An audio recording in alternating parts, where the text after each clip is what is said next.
Welcome to Sye Raa media. నేను మీ రజిత. మనం ఇప్పుడు చూసుకున్న సమాజంలో మహిళలకు రక్షణ లేకుండా పోతుంది. చిన్న పెద్ద తేడా లేకుండా మహిళ ఒంటరిగా రోడ్డు మీద కనిపిస్తే చాలు, ఎక్కడ చూసినా హరాస్మెంట్, మహిళలకు రక్షణ లేకుండా పోతుంది. కాలేజ్కి వెళ్ళినా, వర్క్ ప్లేస్కి వెళ్ళినా, ఎక్కడైనా సరే మహిళలు ఒంటరిగా ఉండలేకపోతున్నారు. దీని గురించి మనతో మాట్లాడడానికి ఈరోజు తెలంగాణ రాష్ట్ర విభజన అధ్యక్షుడు కూన వేణుగోపాల్ గారు మనతో ఉన్నారు. నమస్కారం సార్. సార్, ఇప్పుడున్న సమాజంలో మనం చూసినట్టయితే మహిళలు అంటే చిన్న పాప అయినా సరే, పెద్ద ఆవిడైనా సరే, ఎక్కడ ఒంటరిగా కనిపిస్తే చాలు లైంగికంగా వేధించుడు, ఇంట్లో అయినా బయట అయినా సరే, ఫోన్లలో అయినా సరే హరాస్మెంట్ అనే పేరుతో మహిళలను ఎక్కడ చూసినా వేధిస్తారు. దీనిపైన మీ దీని మీద వాస్తవం చెప్పాలంటే చట్టాలు చాలా చేస్తారు, చాలా రకాల కఠినమైన చట్టాలు మొత్తం ఈరోజు భారతదేశ స్థాయిలో కఠినమైన చట్టాలని. ఆ చట్టాలు అమలు చేయడం లోపల కొన్ని లోపాలు ఉన్నటువంటి విషయం అయితే వాస్తవం. కానీ ఇప్పుడు ఉన్నటువంటి పరిస్థితుల లోపల సాంకేతికంగా చాలా అభివృద్ధి చెందినాం. సాంకేతికంగా అభివృద్ధి చెందిన తర్వాత ప్రతి ఒక్కరు కూడా ఆండ్రాయిడ్ ఫోన్ ఉపయోగిస్తున్నారు. ఆ ఫోన్లో వచ్చేటువంటి అశ్లీలమైనటువంటి చిత్రాలను చూసుకుంటా మొత్తం అదే లోకం అనుకొని, అదే సర్వస్వం అనేటువంటి దాని మీద మొత్తం ఒక జీవితాన్ని మొత్తం ఒక అనెస్థేషియా, ఒక మత్తుమయమైనటువంటి పరిస్థితి ఈరోజు మనం చూస్తున్నాం. వాళ్ళు ఉద్యోగం చేస్తున్నా, ఇంకేం చేస్తున్నా, ఎట్లా చేస్తున్నా కానీ ప్రతిరోజు నాకు తెలిసిన మటుకు 2617 సార్లు ఆ మొబైల్ ఫోన్ను మనం తిగ్గొట్టేటువంటి పరిస్థితి మనం చూస్తున్నాం. అంటే మొత్తం ఉన్న సమయం లోపల మ్యాక్సిమంగా మొబైల్ ఫోన్లో జరిగేటువంటి ఈ డోపమిన్ అనేటువంటి కెమికల్ మనకు రిలీజ్ అవుతుంది. ఆ రిలీజ్ కావడం వల్ల ఏంటంటే ఒక ఆనందమైనటువంటి కావాలనేటువంటి దాని మీద పూర్తిగా ఇచ్చేసేటువంటి పరిస్థితి కనుక దానితో ఏమవుతుందంటే ఆ అశ్లీలమైనటువంటి చిత్రాలు, ఆ చిత్రాలు, ఈ చిత్రాలు చూసిన తర్వాత ఏ స్త్రీ చూసినా, చిన్న పాపను చూసినా, యంగ్ ఉన్నటువంటి అమ్మాయిలను చూసినా, పెద్ద వయసు ఉన్నటువంటి వాళ్ళని చూసినా, ఎవరిని చూసినా, ఏ స్త్రీని చూసినా కానీ ఒకటే ఒక ఆలోచన ఏంటంటే ఆ ఉన్నటువంటి గతంలో చూసినటువంటి అవే మస్తిష్కం ఉండడం వల్ల అదే ఆయన ప్రేరేపితమై అసలు మొత్తం స్పృహ కోల్పోయి, విచక్షణ కోల్పోయి, నేను మనిషిని, నాలోపట మానవత్వం ఉంది, ఒక స్త్రీని మనం ఇబ్బంది పెడుతున్నాము, ఒక స్త్రీని మనము ఏదో ఒక రకంగా వాళ్ళకు మానసికంగా మనము ఇబ్బంది పెడుతున్నాం అనేటువంటి ఏమాత్రం సోయి లేకుండా విచిత్రంగా చేసేటువంటి పరిస్థితి. ఎందుకంటే చట్టాలు ఎన్ని రకాలుగా ఉన్నా, ఎన్ని శిక్షలు తెలిసి కూడా నాకు తెలిసిన మాట చాలా మంది ఒక చిన్న విషయం ఏంటంటే చాలా మందికి చట్టాల మీద పూర్తి స్థాయిలో క్లారిటీ ఉంటుంది, కానీ ఆయన లోపల ఉన్నటువంటి ప్రేరణ, ఆయన లోపల ఉన్నటువంటి ప్రెషర్, ఆయన ఉన్నటువంటి ఏదైతే ఆనందమైనటువంటి కావాలనేటువంటి దాని మీద విచక్షణ కోల్పోయి ఈరోజు చిన్న పెద్ద ఏది లేకుండా చేసేటువంటి పరిస్థితి కనుక దీని మీద నేను చెప్పేది ఆలోచన ఏంటంటే ఈ మొబైల్ సంబంధించినటువంటి దాని మీద కూడా రిస్ట్రిక్షన్ వస్తాయి. ఎందుకంటే ఈరోజు కేంద్ర ప్రభుత్వం ఒక ప్రత్యేకమైన చట్టం తీసుకోవాలి. చట్టాలు చేస్తున్నాం, చాలా చట్టాలు వచ్చినాయి. ఈరోజు మనం చూస్తున్నాం మహిళలకు సంబంధించినటువంటి దాని మీద అద్భుతమైన చట్టాలు వచ్చినాయి, దాన్ని 100% వెల్కమ్ చేయాల్సిందే. కానీ ఫోన్లకు సంబంధించినటువంటి దాని మీద కూడా అశ్లీలమైనటువంటి చిత్రాలు రాకుండా, ఏ మొబైల్ రాకుండా ఒక కఠినమైనటువంటి చట్టం తెస్తే కనీసం prevention is better than cure అయ్యేటువంటి అవకాశం ఉంటుంది అనేటువంటి దాని మీద అయితే నేను చెప్పగలను. అంటే సాంకేతిక అభివృద్ధి వల్లనే ఇలా జరుగుతుందని మీరు అంటున్నారా?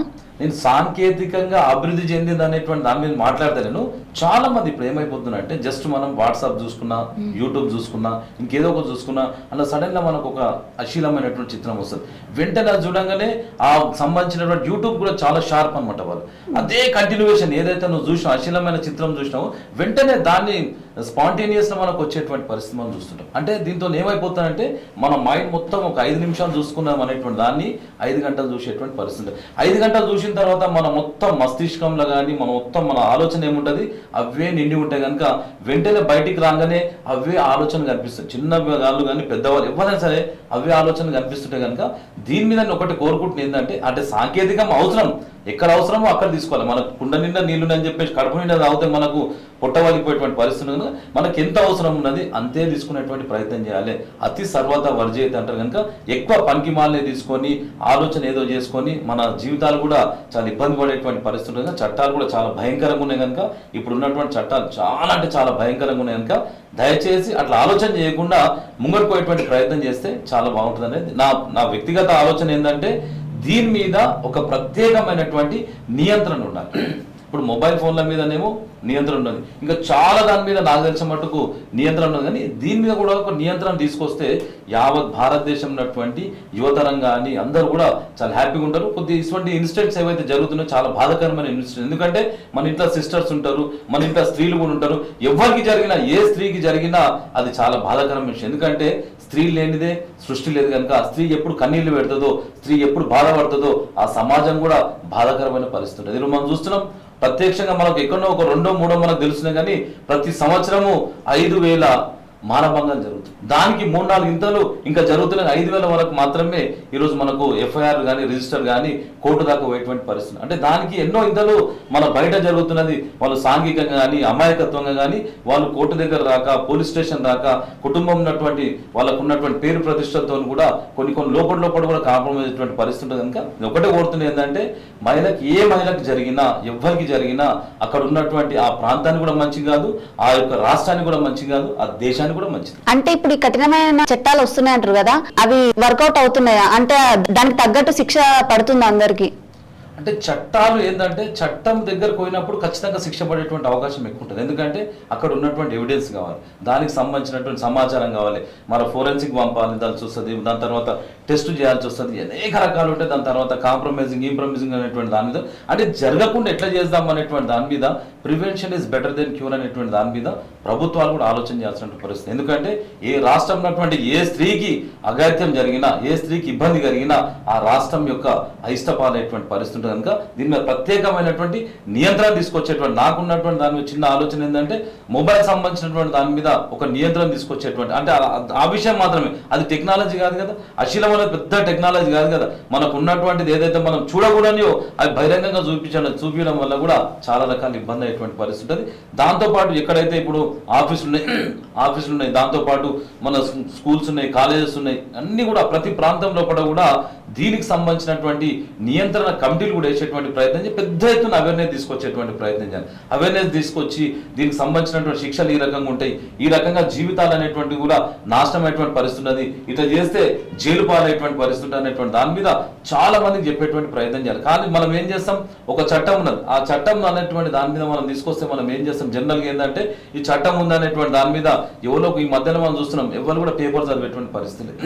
చాలా మంది ఏంటంటే సోషల్ మీడియాలో వచ్చేటువంటి ఏదైతే బ్రేకింగ్ న్యూస్ ఉంటాయో, ఏదైతే సెన్సేషన్ న్యూస్ ఉంటాయో దాన్ని మాత్రం చూసేటువంటి పరిస్థితి. పేపర్ కూడా ఎవరు చదువుతలేరు, దీని మీద పూర్తి స్థాయిలో అవగాహన లేదు. చాలా మందికి ఏంటంటే చట్టం ఏం చెప్తారంటే ఇగ్నోరెన్స్ ఆఫ్ లా అంటారు.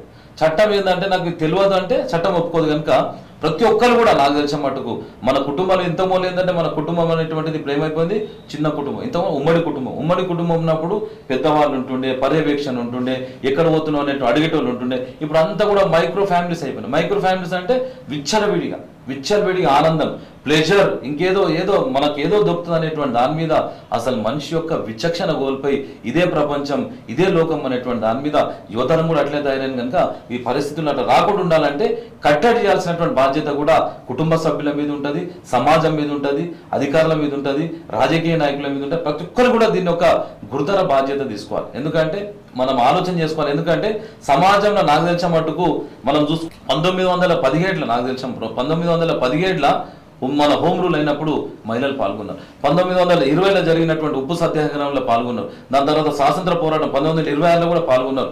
సుమారు కొన్ని లక్షల మంది మహిళలు కూడా పాల్గొన్నటువంటి చరిత్ర ఉన్నది. ఎందుకంటే ఈరోజు మనం వ్యవసాయం చేస్తే 80% మంది మహిళలు ఈరోజు వ్యవసాయం చేస్తున్నాక ఎవరికైతే ఫుల్ పని ఉండి వాళ్ళు ఏదైతే వాళ్ళ యొక్క సంబంధించినటువంటి దాని మీద బిజీగా ఉన్నటువంటి వాళ్ళని కూడా ఇబ్బంది పెట్టేటువంటి పరిస్థితి. 80% ఈరోజు గ్రామీణ స్థాయి అయినటువంటి మహిళలు 80% మంది ఈరోజు వాళ్ళు వ్యవసాయం చేసేటువంటి పరిస్థితి. ఎవరైతే ఫ్రీగా ఉంటారో, ఎవరికైతే ఫ్రీగా ఉంటారో, ఏం పని పాట లేనటువంటి వాళ్ళ యొక్క ఆలోచనే ఇట్లుంటుంది. కనుక వాళ్ళకు కూడా ఏం చేయాలనేటువంటి దాని మీద కూడా ప్రభుత్వం ఒక ప్రత్యేకమైనటువంటి కార్యాచరణ తీసుకురావాలి. అటువంటి వ్యక్తులు ఎవరైనా సరే, ఎంత పెద్ద వాళ్ళైనా సరే, వాళ్ళకి సంబంధించిన ఎంత పెద్ద బ్యాక్గ్రౌండ్ ఉన్నా సరే, పొలిటికల్ బ్యాక్గ్రౌండ్ ఉన్నా సరే, అఫీషియల్ బ్యాక్గ్రౌండ్ ఉన్నా సరే, ఆర్థిక పరంగా ఏ రకంగా ఉన్నా సరే, కానీ కఠినంగా శిక్షించేటువంటి రోజు వచ్చిన రోజు అందరూ కూడా ఆలోచన చేసేటువంటి పరిస్థితి. Hi everybody, this is Kiriti Damaraju. Like, share and subscribe to Saira TV. Oh, Saira!